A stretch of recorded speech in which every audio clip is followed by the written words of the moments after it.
Hello everyone, आज हम लोग करने वाले हैं first poem dust of snow. Okay, और इस पोयम को लिखा है रॉबर्ट फ्रोस्ट ने।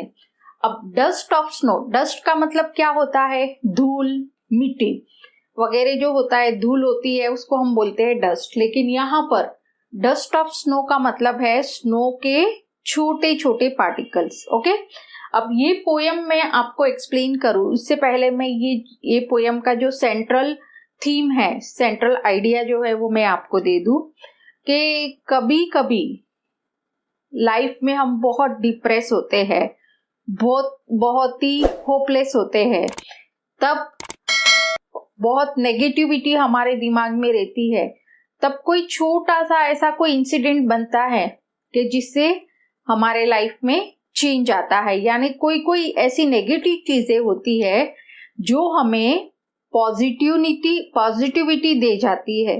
ओके, ये पोयम का मेन सेंट्रल आइडिया है। अब हम लोग यहाँ पर समझेंगे द वे अ क्रो, यानी जिस तरीके से एक कौवे ने सोक डाउन ऑन मी, सोक यानी हिलाना, हिलाकर गिरा दिया। क्या गिराया? अ डस्ट ऑफ स्नो। क्या गिराया? डस्ट ऑफ स्नो, स्नो के छोटे छोटे पार्टिकल्स गिराए from a hemlock tree, hemlock tree के ऊपर से। अब यहाँ पर जो फर्स्ट स्टैंजा जो है उसके अंदर सब नेगेटिव बताया गया है। जैसे कि यहाँ पर क्रो, वो भी नेगेटिव है, सैडनेस के लिए, सैरो के लिए इसका यूज किया जाता है, इंडिकेट किया जाता है। और हेमलॉक ट्री एक पॉइजनस ट्री है जिसके ऊपर व्हाइट कलर के फूल होते हैं। और पोएट का यहाँ पर जो मूड है, फर्स्ट स्टैंजा के अंदर पोएट जो है वो हेमलॉक ट्री के नीचे बैठा था, बहुत ही सैड था, बहुत ही मूडलेस था।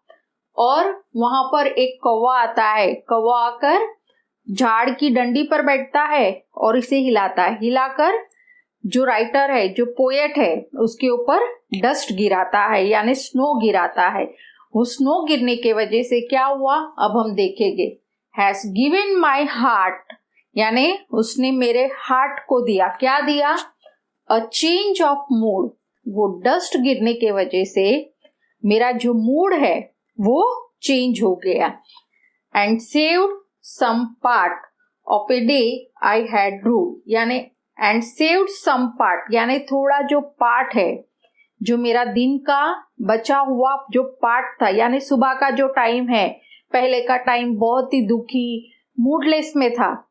लेकिन वो स्नो गिरने के वजह से, इस क्रो के वजह से, हेमलॉक की ट्री के वजह से, यानी हेमलॉक ट्री के नीचे बैठा था तो क्रो ने ऊपर से स्नो गिराया, इसकी वजह से मेरा मूड चेंज हो गया और बचा हुआ जो दिन है उसके अंदर मेरा दिन अच्छा कर दिया, यानी मुझे पछताने से या तो फिर मुझे दुखी होने से बचा लिया। ओके, तो यहाँ कहने का मतलब यही है कि यहाँ क्रो भी नेगेटिव है, हेमलॉक ट्री भी नेगेटिव है। तो कोई लाइफ में जब कोई नेगेटिव, जिसको हम नेगेटिव मानते हैं, हमारे दिमाग से हम सोच लेते हैं कि ये चीजें नेगेटिव है, लेकिन कभी कभी ये नेगेटिव चीजें भी हमें पॉजिटिव कर देती है। ओके, हमें पॉजिटिविटी में लेके आती है। यानी कहने का मतलब ये है कि लाइफ में कोई छोटे ऐसे इंसिडेंट बनते हैं जिसको हम नेगेटिव मानते हैं, वो हमें पॉजिटिव कर जाती है। ओके, यहाँ हमारा पोयम कंप्लीट होता है। अब हम लोग ग्रामर पार्ट समझने की कोशिश करेंगे। अब ग्रामर में क्या है, ये क्वेश्चंस आपको एग्जाम में पूछे भी जाते हैं। राइमिंग स्कीम पूछते हैं। राइमिंग स्कीम क्या होता है? राइमिंग वर्ड्स, जहां पर सेम वर्ड आता है उसको हम बोलेंगे राइमिंग स्कीम। जैसे यहाँ पर क्रो, तो इसको मैंने लिख दिया ए। अब क्रो जैसी आवाज किधर आ रही है? स्नो, दोनों भी सेम है तो ए लिख दिया। अब मी, तो इसको मैंने लिखा बी, मी ट्री, दोनों भी राइमिंग है तो यहाँ दोनों में भी बी। तो अब फर्स्ट जो स्टैंजा है उसके अंदर क्या है? ए बी, तो यहाँ पर ए बी। ओके, अब सेकंड स्टैंजा हार्ट, तो इसको मैंने लिख दिया सी। अब हार्ट पार्ट, दोनों भी सेम है तो यहाँ सी और मूड रूड दोनों का साउंड सेम है, तो सी डी, तो यहां मैंने लिख दिया सी डी। ओके, अब ये हो गया तुम्हारा राइमिंग स्कीम। और उसके बाद है एलिट्रेशन। एलिट्रेशन क्या होता है? मोस्टली एलिट्रेशन के अंदर कॉन्सोनेंट साउंड्स वाले सेम लाइन में सेम लेटर रह के उसको बोलेंगे हम एलिट्रेशन। जैसे यहां पर हैज, हार्ट, ये दोनों भी सेम लाइन के अंदर है और सेम साउंड हैज, हार्ट, तो ये दोनों एलिट्रेशन में आ गए। और उसके बाद सेव्ड, सम, ये दोनों भी सेव सम, एस साउंड वाले हैं दोनों भी और सेम लाइन में है, तो ये दोनों भी किस में आ गए? एलिट्रेशन। अब एसोनेंस क्या होता है?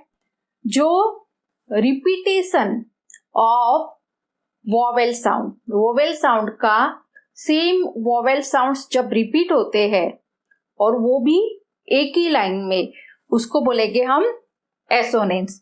वोवेल्स क्या होते हैं आपको पता है, ए ई आई ओ यू। तो वोवेल साउंड कहां पर रिपीट हो रहा है? देखो यहां पर सोक, डाउन, ऑन, तो ये तीनों भी क्या है? वोवेल साउंड्स वाले हैं। इसके अंदर सब वोवेल्स रिपीट हो रहे हैं, कंटिन्यूअस वोवेल्स रिपीट हो रहे हैं। तो सोक, डाउन, ऑन, ओ सेम रिपीट हो रहा है, तो उसको बोलेंगे हम एसोनेंस।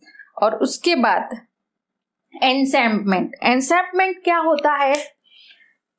जब पोयम स्टार्ट हो रही है तो ये जो पोयम है वो कहीं पे भी कोई भी पंक्चुएशन मार्क्स यूज नहीं हुआ है, कहीं पे भी कोई भी जगह ऊपर ना पुलिस स्टॉप है, ना कॉमा है, कुछ भी नहीं है। सबसे लास्ट में यहाँ पर पुलिस स्टॉप है, तो बीच में एक लाइन जो है उसका कंटिन्यूएशन दूसरी लाइन में हो रहा है। जैसे the way a crow soak down on me, यहाँ पे कोई भी पुलिस स्टॉप, कॉमा वगैरह कुछ भी यूज नहीं हुआ है, सबसे लास्ट में यूज हुआ है, उसको बोलेंगे आप एनसैम्पमेंट।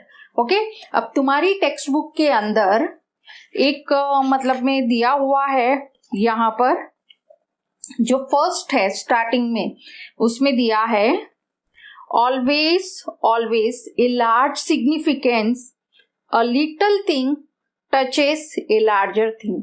इसका कहने का मतलब जो मेन पोयम यहाँ पर पोयम के अंदर पोएट हमको बताना चाह रहे कि लाइफ के अंदर छोटे छोटे इंसिडेंट्स भी बड़ी चीजों को चेंज कर सकते हैं, चेंज कर देते हैं, जिसको हम नेगेटिव मानते हैं। यहाँ पर जैसे क्रो और हेमलॉक ट्री दोनों को नेगेटिव माना गया, लेकिन यही दोनों चीजों ने पोएट का मूड चेंज कर दिया। यानी कभी कभी हम जिन चीजों को नेगेटिव के तौर पर सोचते हैं वो हमें पॉजिटिविटी दे जाती है, हमको पॉजिटिव बना देती है। और उसके बाद सबसे लास्ट में है थर्ड वाला, have there been times when you felt depress और hopeless, have you experience a similar moment that change your mood that day. यानी तुम्हारी लाइफ में कोई ऐसा इंसिडेंट हुआ हो कि जब तुम बहुत डिप्रेस हो, बहुत ही होपलेस हो, तो कोई एक ऐसा इंसिडेंट बना कि जिससे तुम्हारा मूड चेंज हो गया, या तो फिर तुम्हारे अंदर कोई चेंजेस आए, ऐसा कोई इंसिडेंट हो तो तुम कमेंट सेक्शन में शेयर कर सकते हो। Okay, thank you very much all of you. Last time मैंने जो ब्लैक एरोप्लेन एक्सप्लेन किया था उसमें मैंने बोला था कि जो बच्चों के कमेंट्स अच्छे रहेंगे वो मैं नेक्स्ट वीडियो में रीड करूंगी। तो इस वीडियो के अंदर सारे बच्चों के कमेंट्स बहुत अच्छे हैं और थैंक यू कि आप लोग कमेंट्स दे रहे हो और मुझे मोटिवेट दे रहे हो और लाइक कर रहे हो मेरे वीडियोस को, इसके लिए thank you all of you. और उसमें से थोड़े कमेंट्स मैं खाली रीड करूंगी जो मुझे बहुत अच्छे लगे हैं।